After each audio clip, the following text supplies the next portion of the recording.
नमस्कार दोस्तों, आपका स्वागत करता हूं इस YouTube channel SK coaching centre पर। दोस्तों आज हम लोग रीजनिंग के एक और नए पार्ट को देखने वाले हैं। ये रीजनिंग के पार्ट नंबर आपका 14 होने वाला है। अगर आप लोग इससे पहले वाले पार्ट नहीं देखे होंगे तो ज़रूर जाकर देख लीजिएगा। इस पार्ट के अंदर आज हम लोग रीजनिंग के 18 अलग अलग प्रकार के इम्पोर्टेंट प्रश्न को देखने वाले हैं, जो कि आपको आने वाले आगामी सभी परीक्षाओं के लिए काफ़ी इम्पोर्टेंट होने वाला है। तो सभी प्रश्न को पहले आप लोग खुद से ज़रूर सॉल्व करने की कोशिश कीजिएगा और आप लोग हमारे साथ अंत तक ज़रूर बने रहिएगा। चलिए हम लोग एक नंबर क्वेश्चन की ओर चलते हैं। दोस्तों ये रहा क्वेश्चन नंबर 1। क्वेश्चन नंबर 1 आपको कह रहा है नीचे दिए गए प्रश्न में संबंधित शब्द को चुनिए। संबंधित शब्द चुनने के लिए बोला जा रहा है। प्रश्न आपको कह रहा है जिस प्रकार से आयत चित्र का संबंध स्तंभ चार्ट के साथ है, उसी प्रकार से आप लोगों से पूछा जा रहा है सुलेखन का संबंध कौन सा शब्द के साथ होगा जो इस वाले क्वेश्चन मार्क पर भरे जाएंगे। अगर आप लोग ध्यान से देखिएगा तो आयत चित्र से आपका स्तंभ चार्ट लिखा हुआ है। जिस प्रकार से आयत चित्र का संबंध स्तंभ चार्ट के साथ है, उसी प्रकार से सुलेखन का जो संबंध है वो आपका हस्तलेखन के साथ हो जाएगा। हस्तलेखन आपका कौन सा ऑप्शन में दिया गया है, ध्यान से देखिएगा तो हस्तलेखन जो है वो आपका ऑप्शन नंबर सी में दिया गया है, जो कि आपका सही उत्तर बनता है। चलिए अगले प्रश्न की ओर हम लोग चलेंगे, क्वेश्चन नंबर 2 की ओर। ये रहा क्वेश्चन नंबर 2। क्वेश्चन नंबर 2 आपको कह रहा है नीचे दिए गए प्रश्न में संबंधित संख्या को चुनिए। इस बार आपको संबंधित संख्या चुनने के लिए बोला जा रहा है। प्रश्न आपको कह रहा है जिस प्रकार से 196 का संबंध 1372 के साथ है, उसी प्रकार से आप लोगों से पूछा जा रहा है 256 का संबंध कौन सा संख्या के साथ होगा जो इस वाले क्वेश्चन मार्क पर भरे जाएंगे। सबसे पहले आप लोग यहाँ पर ये समझने की कोशिश कीजिएगा 196 को हम लोग क्या करेंगे ताकि हमारा 1372 बन जाए। 196 से हम लोग 1372 किस प्रकार से ला सकते हैं, उसी प्रकार से हम लोग सोचेंगे 256 से हमारा कौन सा संख्या बनेगा जो इस वाले क्वेश्चन मार्क पर भरे जाएंगे। अगर आप लोग ध्यान से देखिएगा दोस्तों 196 को, तो 196 जो है ये आपका 14 के पावर 2 होता है। 196 जो है ये आपका 14 के पावर 2 होता है। आगे देखिएगा 1372 है। 1372 जो है ये आपके 14 के पावर 3 अगर हम लोग करते हैं तो 14 के पावर 3 जो है आपका 2744 होता है। और 2744 में जब हम लोग 2 से भाग करेंगे तो ये आपका 1372 बनता है। उसी प्रकार से आगे देखिएगा 256 है। 256 जो है ये आपका 16 के पावर 2 होता है। 256 आपका 16 के पावर 2 होता है। और यहाँ पर देखिएगा 14 के पावर 2 है, तो अगला जो है 14 के पावर 3 करके उसमें 2 से भाग कर दिया गया है। वही सेम हम लोग आगे करेंगे। 16 के पावर 2 है तो अगला जो है वो आपके 16 के पावर 3 हो जाएगा। 16 के पावर 3 जो है आपका 4096 होता है, आप लोग याद कर लीजिएगा। और जब हम लोग 4096 में 2 से भाग करेंगे तो ये जो है आपका 2048 बनेगा। 2048 आपका कौन सा ऑप्शन में दिया गया है, 2048 आपका ऑप्शन नंबर ए में दिया गया है, जो कि आपका सही उत्तर बनता है। इस वाले क्वेश्चन मार्क पर आपका 2048 भरा जाएगा। क्लियर है। चलिए अगले प्रश्न की ओर हम लोग चलेंगे, क्वेश्चन नंबर 3 की ओर। ये रहा क्वेश्चन नंबर 3। क्वेश्चन नंबर 3 आपको कह रहा है लुप्त संख्या ज्ञात करें। इस बार आपको मिसिंग नंबर से रिलेटेड प्रश्न दिया गया है। यहाँ पर आपका एक क्वेश्चन मार्क है। इस वाले क्वेश्चन मार्क पर आपका कौन सा संख्या भरा जाएगा ये आप लोगों से पूछ रहा है। दोस्तों जब भी आपको इस प्रकार के मिसिंग नंबर से रिलेटेड प्रश्न देखने को मिले तो ऐसे प्रश्न को हम लोग 2 तरीके से सॉल्व करने की कोशिश कर सकते हैं। या तो हम लोग प्रश्न को इस वाले लाइन से सॉल्व करने की कोशिश करेंगे, या फिर प्रश्न को हम लोग इस वाले लाइन से सॉल्व करने की कोशिश करेंगे। अगर हम लोग सबसे पहले प्रश्न को इस वाले लाइन से सॉल्व करने की कोशिश करते हैं। तो ध्यान से देखिएगा, संख्या को 43 है, 21 है और 35 है। इस वाले लाइन में देखिएगा तो 25 है, 40 है, 34 है और इस वाले लाइन में आपका क्वेश्चन मार्क है, 35 है और 28 है। अगर हम लोग सबसे पहले इस वाले लाइन के तीनों संख्या को आपस में जोड़ते हैं, यानी कि 43 प्लस 21 प्लस 35 करते हैं तो ये आपका 99 बनता है। उसी प्रकार से जब ये तीनों संख्या को हम लोग आपस में जोड़ेंगे, 25 प्लस 40 प्लस 34 करते हैं तो ये भी आपका 99 बनता है। यानी कि ये तीनों संख्या को भी आपस में जोड़ने पर कितना आना चाहिए, 99 आना चाहिए। दो संख्या आपका दिया गया है तो पहले हम लोग ये दोनों संख्या को आपस में जोड़ेंगे। जब हम लोग 35 प्लस 28 करेंगे तो आपका कितना हो जाएगा, 35 प्लस 28 जो है आपका 63 होता है। 63 में अब हम लोग कितना जोड़ दे ताकि हमारा 99 बन जाए, तो 63 प्लस 36 करने पर आपका 99 बनता है। यानी कि पहला संख्या जो है वो आपका 36 हो जाएगा। देखिएगा 36 प्लस 35 प्लस 28 करने पर आपका 99 होता है। जिस प्रकार से सभी में नीचे 99 बनता है। 36 आपका ऑप्शन नंबर ए में दिया गया है, जो कि आपका सही उत्तर हो जाएगा। चलिए अगले प्रश्न की ओर हम लोग चलेंगे, क्वेश्चन नंबर 4 की ओर। ये रहा क्वेश्चन नंबर 4। क्वेश्चन नंबर 4 आपको कह रहा है ए और बी बहनें हैं। डी की माता ए है, बी की पुत्री सी है जो एफ से विवाहित है। ए का पति जी है, तो सी का डी से क्या संबंध है, ये आप लोगों से पूछ रहा है। दोस्तों ये जो प्रश्न है ये आपका ब्लड रिलेशन से रिलेटेड प्रश्न है और ये भी प्रश्न आपके लिए काफ़ी इम्पोर्टेंट प्रश्न है। तो पहले आप लोग खुद से ज़रूर सॉल्व करने की कोशिश कीजिएगा। सबसे पहले आप लोग प्रश्न को ध्यान से पढ़िएगा और समझने की कोशिश कीजिएगा। देखिए प्रश्न पहले आपको कह रहा है ए और बी बहनें हैं। ए और बी क्या है, बहन है। बहन है मतलब दोनों एक ही पीढ़ी का है, यानी कि दोनों को हम लोग सामने सामने रखेंगे। ए के सामने किसको रखेंगे, बी को रखेंगे। क्या रिश्ता है, बहन का है, तो आप लोग यहाँ पर बहन भी लिख लीजिएगा। आगे प्रश्न को पढ़िएगा, डी की माता ए है। डी की माता कौन है, ए है। माता है मतलब एक पीढ़ी ऊपर का है, यानी कि डी से ऊपर हम लोग किसको रखेंगे, ए को रखेंगे। क्या रिश्ता है, माता का है, तो आप लोग यहाँ पर माता भी लिख लीजिएगा। आगे प्रश्न को पढ़िएगा, बी की पुत्री सी है। बी की पुत्री कौन है, सी है। पुत्री है मतलब एक पीढ़ी नीचे का है, यानी कि बी से नीचे हम लोग किसको रखेंगे, सी को रखेंगे। क्या रिश्ता है, पुत्री का है, तो आप लोग यहाँ पर पुत्री भी लिख लीजिएगा। आगे प्रश्न को पढ़िएगा। आगे प्रश्न आपको कह रहा है बी की पुत्री सी है जो एफ से विवाहित है। एफ से विवाहित है, विवाहित है मतलब दोनों एक ही पीढ़ी का होगा, यानी कि दोनों को सामने सामने रखेंगे। सी के सामने किसको रखेंगे, एफ को रखेंगे। सी का जो एफ लगेगा वो आपका पति लगेगा। आप लोग यहाँ पर पति भी लिख लीजिएगा ताकि प्रश्न को सॉल्व करने में आपको कोई दिक्कत ना हो। आगे प्रश्न को पढ़िएगा। आगे प्रश्न आप लोगों से क्या पूछ रहा है, ए का पति जी है। ए का पति कौन है, जी है। पति है मतलब ए भी एक ही पीढ़ी का है, यानी कि ए के सामने हम लोग किसको रखेंगे, जी को रखेंगे। क्या रिश्ता है, पति का है, तो आप लोग यहाँ पर पति भी लिख लीजिएगा। आगे प्रश्न को पढ़िएगा।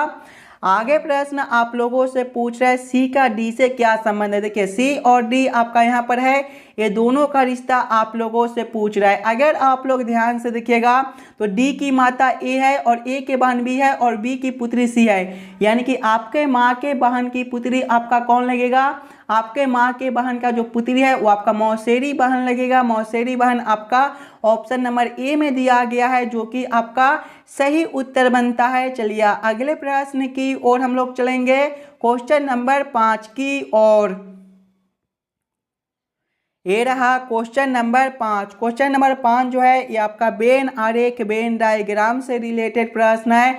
वाहनों, ट्रक और कार का किस प्रकार से वेन आरेख, वेन डायग्राम बनेगा, ये आप लोगों से पूछ रहा है। सबसे पहले आप लोग यहाँ पर ये समझने की कोशिश कीजिएगा ये सभी शब्द में कौन शब्द किसके साथ संबंधित है, किसके अंदर हम लोग किसको रख सकते हैं। अगर आप लोग ध्यान से देखिएगा तो वाहन के अंदर ही आपके ट्रक और कार दोनों हो जाएंगे। ट्रक और कार भी आपके वाहन होते हैं, यानी कि सबसे पहले हम लोग वाहन के लिए एक गोला बना लेंगे और वाहन के अंदर आपके ट्रक और कार दोनों हो जाएंगे। लेकिन ट्रक और कार आपका अलग अलग प्रकार का वाहन होता है, यानी कि दोनों को हम लोग अलग अलग कर देंगे। इसका वेन आरेख, वेन डायग्राम कुछ इस प्रकार से बनेगा। इस प्रकार का वेन आरेख, वेन डायग्राम आपका ऑप्शन नंबर डी में दिया गया है, जो कि आपका सही उत्तर बनता है। चलिए अगले प्रश्न की ओर हम लोग चलेंगे, क्वेश्चन नंबर 6 की ओर।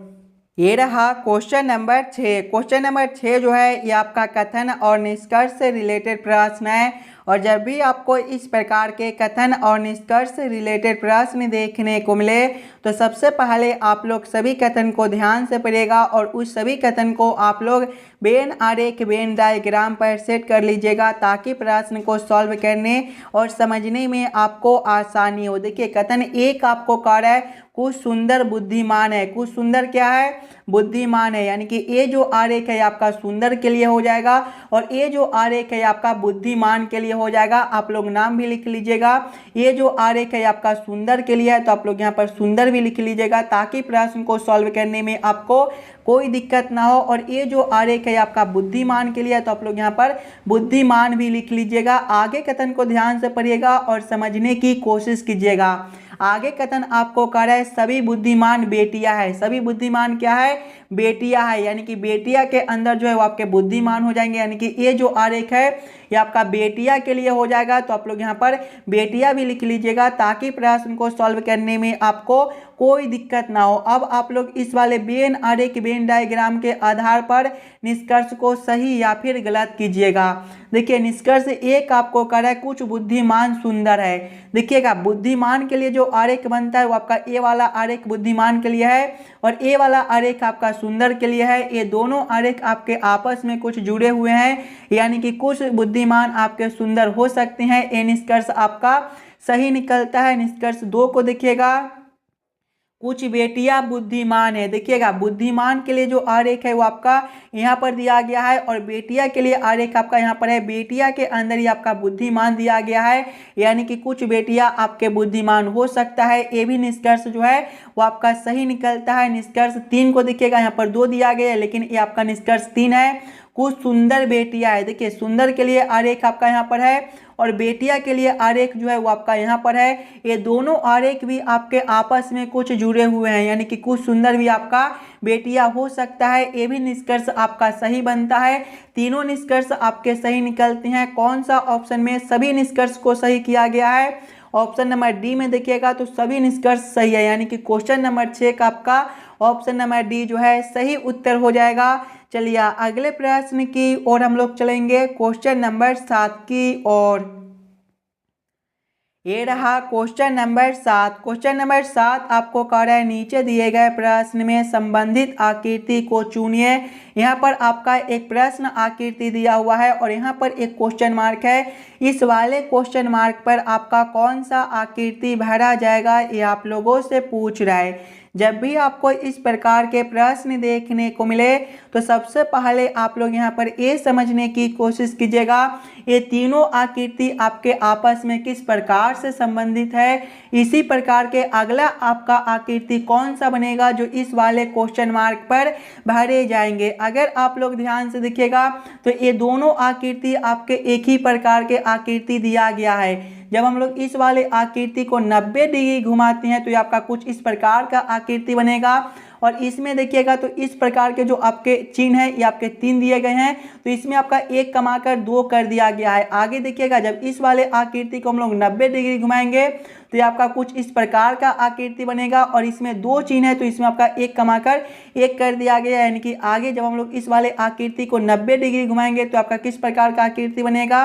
ये जो है ये आपका कुछ इस प्रकार का आकृति हो जाएगा। देखिएगा जब 90 डिग्री घुमाएंगे तो ये आपका कुछ इस प्रकार का आकृति बनेगा और ये जो आपका रंगा हुआ भाग यहाँ पर है ये आपके अब इस वाले खंड में हो जाएंगे 90 डिग्री घुमाने के बाद और ये जो आकृति आपके इसमें है ये आपके अब इसमें हो जाएंगे। और देखिएगा इसमें आपका एक ही इस प्रकार का आकृति है तो इसमें आपका एक भी नहीं रहेगा। इस प्रकार का उत्तर आकृति आपका कौन सा ऑप्शन में दिया गया है। इस प्रकार के उत्तर आकृति आपका ऑप्शन नंबर बी में दिया गया है जो कि आपका सही उत्तर बनता है। चलिए अगले प्रश्न की ओर हम लोग चलेंगे, क्वेश्चन नंबर 8 की ओर।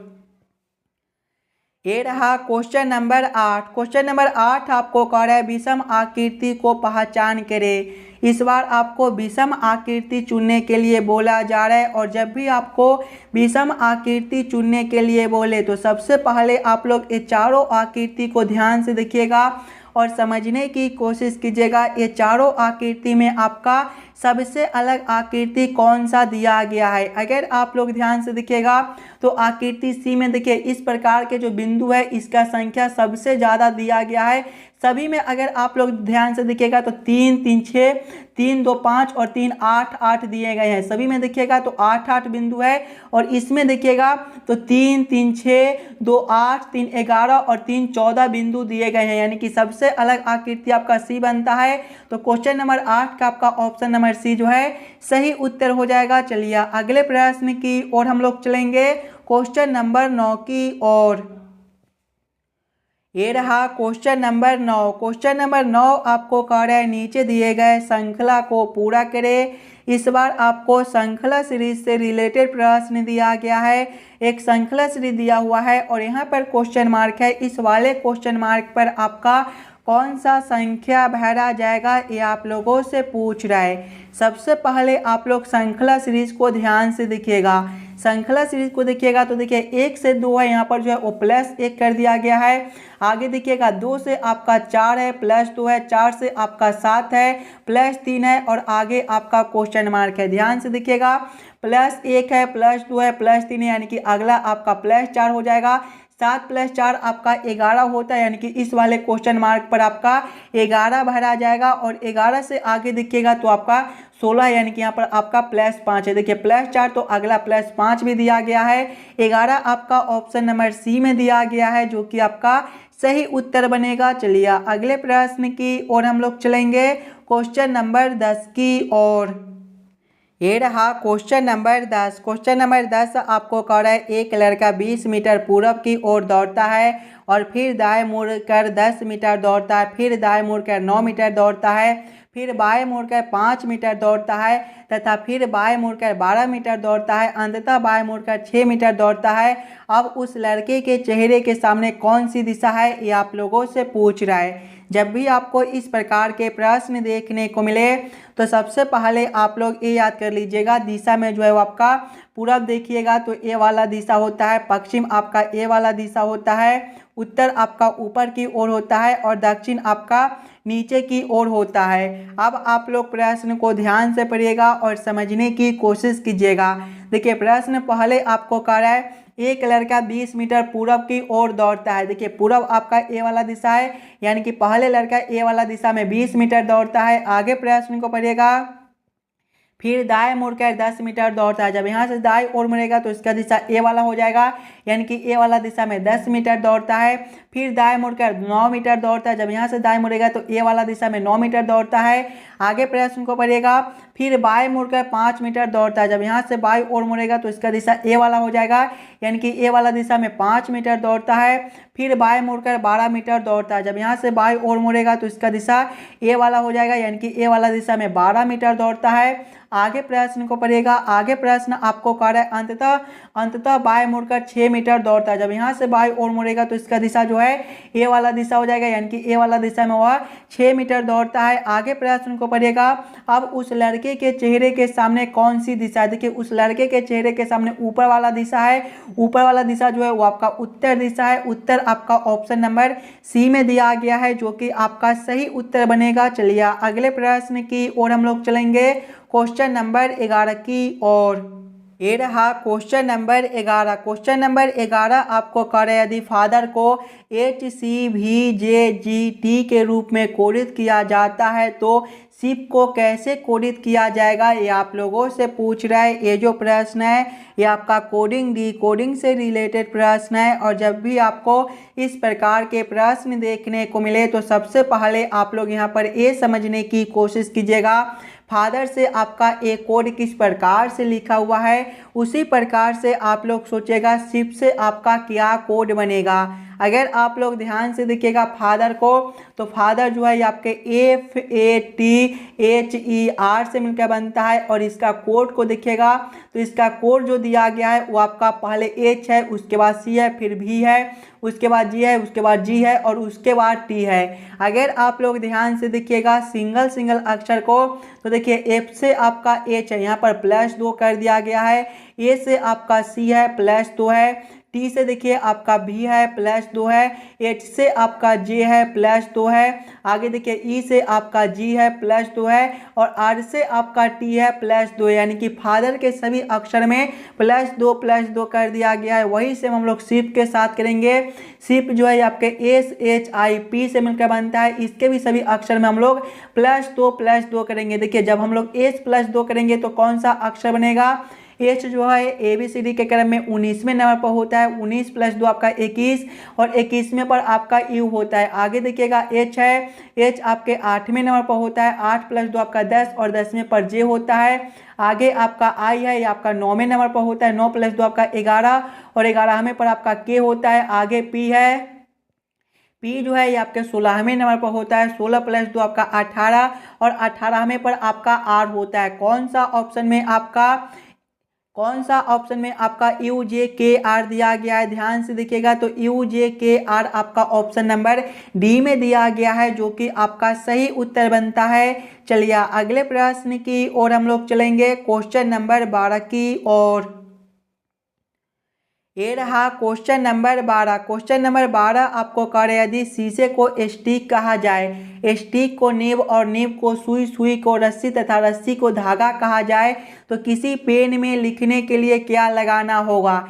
ये भी प्रश्न आपके लिए काफ़ी इम्पोर्टेंट प्रश्न है और जब भी आपको इस प्रकार के प्रश्न देखने को मिले तो सबसे पहले आप लोग प्रश्न को ध्यान से पढ़िएगा और समझने की कोशिश कीजिएगा प्रश्न आपको क्या कह रहा है। देखिए प्रश्न आपको कह रहा है यदि शीशे को स्टिक कहा जाए, यानी कि इस वाले प्रश्न में शीशे को स्टिक बोला जाता है, स्टिक को नीब बोला जाता है, नीब को सुई और सुई को रस्सी कहा जाता है और रस्सी को जो है वो धागा कहा जाता है। और आप लोगों से क्या पूछ रहा है, तो किसी पेन में लिखने के लिए क्या लगाना होगा। किसी पेन में लिखने के लिए हम लोग क्या लगाते हैं, किसी पेन में लिखने के लिए हम जो है वो नीब का यूज करते हैं। और इस वाले प्रश्न में नीब को क्या कहा जाता है, नीब को सुई कहा जाता है, यानी कि इस वाले प्रश्न के अनुसार किसी पेन में लिखने के लिए सुई लगाना होगा।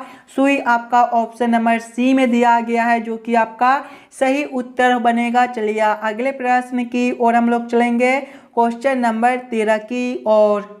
ये रहा क्वेश्चन नंबर 13। क्वेश्चन नंबर 13 आपको कह रहे यदि 8a9 = -72, -9a3 = 27 और -6a1 = 6 तो -3a6 का मान ज्ञात कीजिए।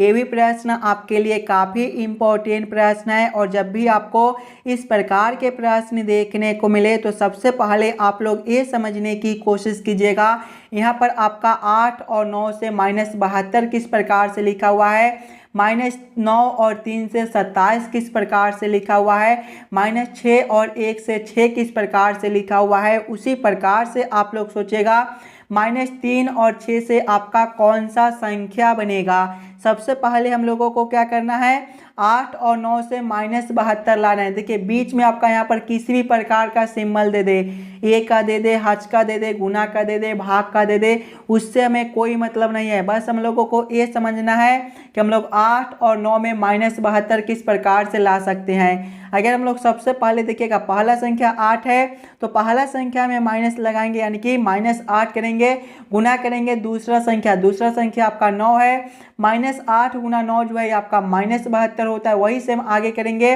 पहला संख्या -9 है, जब हम लोग इसमें फिर से माइनस लगाएंगे तो माइनस माइनस जो है आपका प्लस हो जाएगा, यानी कि ये आपका सीधा 9 हो जाएगा। गुना करेंगे दूसरा संख्या आपका 3 है, 9 × 3 आपका 27 होता है। देखिए 27 आपका यहाँ पर दिया गया है। वही से हम आगे करेंगे, इसमें भी देखिए पहला संख्या में -6 है, जब हम लोग फिर से माइनस लगाएंगे तो माइनस माइनस प्लस हो जाएगा, यानी कि 6 गुना करेंगे दूसरा संख्या आपका 1 है तो दूसरा संख्या 6 × 1 जो है वो आपका 6 होता है। देखिए 6 भी आपका यहाँ पर लिखा हुआ है, यानी कि इसी प्रकार से इस वाले प्रश्न को हम लोग सॉल्व कर सकते हैं। तो वही से हम लोग आगे करेंगे। यहाँ पर देखिए -3 दिया गया है पहला संख्या, जब इसमें हम लोग फिर से माइनस लगाएंगे तो माइनस माइनस प्लस हो जाएगा, यानी कि ये आपका 3 हो जाएगा। गुना करेंगे दूसरा संख्या आपका 6 है तो 3 × 6 जो है आपका 18 बनता है। 18 आपका ऑप्शन नंबर सी में दिया गया है, जो कि आपका सही उत्तर हो जाएगा। चलिए अगले प्रश्न की ओर हम लोग चलेंगे, क्वेश्चन नंबर 14 की ओर। ये रहा क्वेश्चन नंबर 14। क्वेश्चन नंबर 14 आपको कह रहा है नीचे दिए गए प्रश्न आकृति का सही दर्पण छवि चुनिए। यहाँ पर आपका एक प्रश्न आकृति दिया हुआ है, कुछ इस प्रकार का आपका प्रश्न आकृति है और प्रश्न आप लोगों से पूछ रहा है इस वाले प्रश्न आकृति का किस प्रकार से दर्पण छवि बनेगा। अगर आप लोग ध्यान से देखिएगा दर्पण को तो कुछ इस प्रकार का आपका दर्पण दिया गया है और जब भी आपको इस प्रकार के दर्पण देखने को मिले तो प्रश्न आकृति जो है वो आपका बाएं से उलटकर दाएं में चला जाता है और दाएं वाला आकृति आपका उलटकर बाएं में चला जाता है। यानी कि जब हम लोग इस वाले प्रश्न आकृति को इस प्रकार से उलटेंगे तो आपका किस प्रकार का आकृति बनेगा। सबसे पहला जो आपका एक खंड इस प्रकार से है, ये आपके उलटने के बाद भी इसी प्रकार से रहेंगे और ये जो लाइन आपके इस प्रकार से दिए गए हैं ये आपके आकृति उलटने के बाद इस प्रकार से हो जाएंगे और ये जो रंगा हुआ भाग आपका इस साइड है ये आपके उलटने के बाद आकृति इस साइड हो जाएगा। इस प्रकार का उत्तर आकृति आपका कौन सा ऑप्शन में दिया गया है। इस प्रकार का उत्तर आकृति आपका ऑप्शन नंबर सी में दिया गया है, जो कि आपका सही उत्तर बनता है। चलिए अगले प्रश्न की ओर हम लोग चलेंगे, क्वेश्चन नंबर 15 की ओर। ये रहा क्वेश्चन नंबर 15। क्वेश्चन नंबर 15 आपको कह रहा है उन सभी लोगों की संख्या ज्ञात कीजिए जो तमिल और तेलुगु बोल सकते हैं। सबसे पहले आप लोग यहाँ पर आरेख को ध्यान से देखिएगा और समझने की कोशिश कीजिएगा। देखिए तेलुगु के लिए जो आपका आरेख बनता है वो आपका यहाँ से लेकर यहाँ तक बनता है। आगे देखिएगा तो तमिल के लिए जो आपका आरेख बनता है वो आपका यहाँ से लेकर यहाँ तक बनता है और अंग्रेजी के लिए जो आपका आरेख बनता है वो आपका यहाँ से लेकर यहाँ तक बनता है। अब आप लोग प्रश्न को ध्यान से पढ़िएगा और समझने की कोशिश कीजिएगा प्रश्न आप लोगों से क्या पूछ रहा है। देखिए प्रश्न आप लोगों से पूछ रहा है उन सभी लोगों की संख्या ज्ञात कीजिए जो तमिल और तेलुगु बोल सकते हैं। यानी कि तमिल और तेलुगु बोलने वाला का संख्या निकालना है। ध्यान से देखिएगा तो तेलुगु और तमिल आपका यहाँ पर दिया गया है 12 और 9 ऐसे आपका दिया गया है जो तमिल में भी है और तेलुगु में भी है। यानी कि जब हम लोग 12 + 9 करेंगे तो आपका 21 हो जाएगा। 21 लोग आपके ऐसे हैं जो तमिल और तेलुगु दोनों बोल सकते हैं। 21 आपका ऑप्शन नंबर सी में दिया गया है, जो कि आपका सही उत्तर बनता है। चलिए अगले प्रश्न की ओर हम लोग चलेंगे, क्वेश्चन नंबर 16 की ओर। ये रहा क्वेश्चन नंबर 16। क्वेश्चन नंबर 16 आपको कह रहा है यदि ए का अर्थ जोड़ है, बी का अर्थ गुना है, सी का अर्थ भाग है, डी का अर्थ घटाव है तो 20A 10B 45C 5D 12 बराबर क्वेश्चन मार्क। इस वाले क्वेश्चन मार्क पर आपका कौन सा संख्या भरा जाएगा ये आप लोगों से पूछ रहा है। सबसे पहले आप लोग प्रश्न को ध्यान से पढ़िएगा और समझने की कोशिश कीजिएगा प्रश्न आपको क्या कह रहा है। देखिए प्रश्न आपको कह रहा है ए का अर्थ जोड़ है, यानी कि इस वाले समीकरण में जहाँ पर आपका ए दिया गया है वहाँ पर हम लोग जोड़ को रखेंगे। बी का अर्थ गुना है, बी के जगह पे गुना को रखेंगे। सी का अर्थ भाग है, सी के जगह पे भाग को रखेंगे और डी का अर्थ आपका घटाव है तो डी के जगह पे घटाव को रखकर इस वाले समीकरण को हम लोग हल कर लेंगे। सबसे पहले देखिएगा 20A 10 दिया गया है, ए का अर्थ क्या है जोड़ है तो यहाँ पर आपका ए के जगह पे जोड़ 10 हो जाएगा। उसके बाद बी है, बी का अर्थ गुना है तो गुना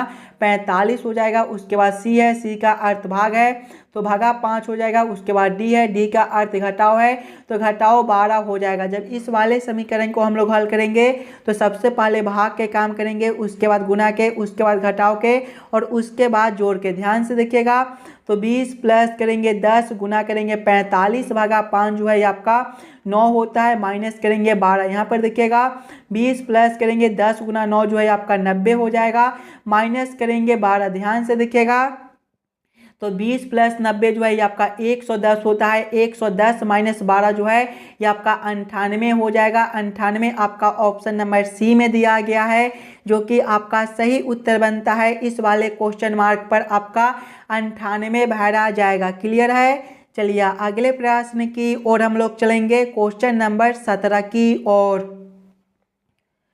ये रहा क्वेश्चन नंबर 17। क्वेश्चन नंबर 17 आपको कह रहा है नीचे दिए गए प्रश्न आकृति को पूरा करें। यहाँ पर आपका एक प्रश्न आकृति दिया हुआ है और यहाँ पर बीच में आपका एक क्वेश्चन मार्क है। इस वाले क्वेश्चन मार्क पर आपका किस प्रकार का आकृति भरा जाएगा, ये आप लोगों से पूछ रहा है। सबसे पहले आप लोग प्रश्न आकृति को ध्यान से देखिएगा। तो देखिए, इस वाले प्रश्न आकृति को पूरा करने के लिए सबसे पहले आपको ए वाला खंड को इस प्रकार से करना होगा। उसके बाद देखिएगा तो सभी में जो है कुछ इस प्रकार के आपके एक लाइन दिया गया है, तो यहाँ पर भी जो है ये आपके कुछ इस प्रकार के एक लाइन हो जाएंगे। और उसके बाद देखिएगा तो सभी में आपके इस प्रकार के एक आकृति दिया गया है, तो यहाँ पर भी जो है वो आपके कुछ इस प्रकार के एक आकृति हो जाएंगे। कुछ इस प्रकार का जो है आपका यहाँ पर भी जो आकृति बनेगा, यानी कि सबसे पहले हम लोग क्या किए हैं, कुछ इस प्रकार के आकृति लिए हैं, उसके बाद इस प्रकार के आकृति बनाए हैं, और उसके बाद हम लोग इस प्रकार के आकृति भरे हैं। इस प्रकार का उत्तर आकृति आपका कौन सा ऑप्शन में दिया गया है? इस प्रकार का उत्तर आकृति देखिएगा तो आपका ऑप्शन नंबर बी में दिया गया है, जो कि आपका सही उत्तर बनता है। इस वाले आकृति को इस वाले क्वेश्चन मार्क पर रखने पर ये जो प्रश्न आकृति है ये आपका पूरा हो जाएगा। चलिए अगले प्रश्न की ओर हम लोग चलेंगे, क्वेश्चन नंबर 18 की ओर। दोस्तों ये रहा क्वेश्चन नंबर 18, और ये जो प्रश्न है ये आपके होमवर्क के तौर पे छोड़े जाते हैं। तो इस वाले प्रश्न को आप लोग खुद से ज़रूर सॉल्व कीजिएगा, और आप लोग ज़रूर कमेंट करके बताइएगा आज के 18 प्रश्न में से आप लोग कितने प्रश्न को खुद से सॉल्व किए हो। अगर आपको किसी भी प्रश्न में कहीं पर भी कोई दिक्कत हो तो हमें वो भी कमेंट करके बता दीजिएगा। और आप लोग ज़्यादा से ज़्यादा वीडियो को अपने दोस्तों के साथ शेयर कीजिएगा ताकि और बच्चे तक पहुँच सके। चलिए हम लोग मिलते हैं आपसे अगले वीडियो में। धन्यवाद।